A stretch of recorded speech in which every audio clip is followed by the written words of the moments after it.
इस बार आपका मुकाबला कैसा है? निकाल लेंगे सीट अपनी आजमगढ़ की सीट आराम से?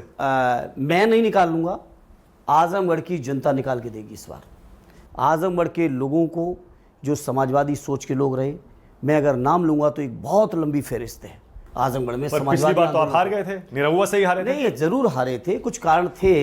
8000 वोटों से हारे, बेईमानी से हारे। और मैं आज एक बात और मानक जी बड़ी जिम्मेदारी से कहता हूँ, विपक्ष के जितने भी नेता कम, मैं नहीं अकेला, जो भी नेता कम वोटों से हार रहे हैं वो 100% सरकार की मशीनरी के कारण हार रहे हैं। सरकार की मशीनरी के कारण, उसमें एक हम भी शिकार हुए, हम तो दोनों जगह शिकार हुए हैं, बदायूं भी शिकार हुए हैं, आजमगढ़ भी शिकार हुए हैं, और भी बहुत सारे नेता। आप कह रहे हैं बदायूं और आजमगढ़ दोनों जब हारे आप तो बेईमानी से हारे? 100%। बदायूं में तो ओपन बेईमानी थी, बदायूं में ओपन बेईमानी थी, जिसका आप रिकॉर्ड में अभी चेक कर लीजिएगा इंटरव्यू के बाद। पोल वोट का जो मुझे डेटा दिया गया एक असेंबली बिलसी का, वो दिया गया 1,88,000 का, और काउंटिंग के बाद जो सीट निकली वो 196 की निकली। आप रिकॉर्ड चेक कर लीजिएगा। अच्छा ठीक है, अगर बेईमानी से आप हारे तो फिर आपकी सीट क्यों बदली गई थी? ये भी बहुत बड़ा सवाल उठता है बार बार। आप तो 2 सीटों से लगातार 3 बार सांसद रहे, 4 में, 9 में, 14 में। जी जी बिल्कुल रहा। फिर उसके बाद सीट आपकी क्यों बदली गई? देखिए, सीट का फैसला पार्टी का है। पार्टी लीडरशिप कब किसको कहाँ बेहतर समझते। आज आदरणीय चाचा जी को मान लीजिए बदायूं आना था, मुझे आदरणीय राष्ट्रीय अध्यक्ष जी ने आजमगढ़ भेज दिया।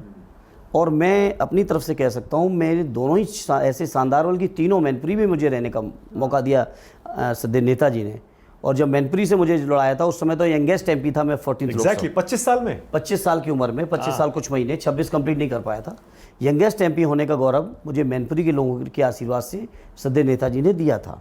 और जब आदरणीय नेताजी को मैनपुरी लड़ना था तो उन्होंने मुझे बदायूं भेजा। बदायूं के लोगों ने 2 बार मुझे बहुत ऐतिहासिक जिताया, चुनाव जिताया। तीसरी बार मैंने जैसा कहा बेईमानी से ज़रूर हराया मुझे, लेकिन 15 साल मैंने बदायूं के लोगों की अनवरत और शानदार सेवा करने की पूरी कोशिश की।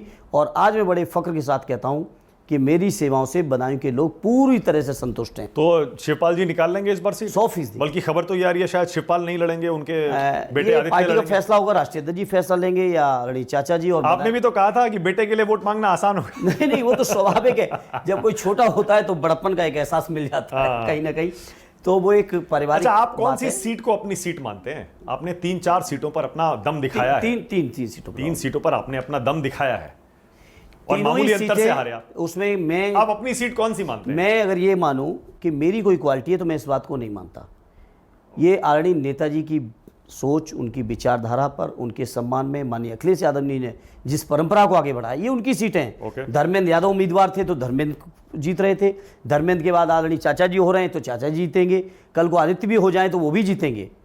तो ऐसा नहीं है, ये सीटें समाजवादी सीटें हैं। ठीक है। और जिस किसी को भी साइकिल का निशान देंगे आदरणीय राष्ट्रीय अध्यक्ष जी, वो लोकसभा तक आएगा।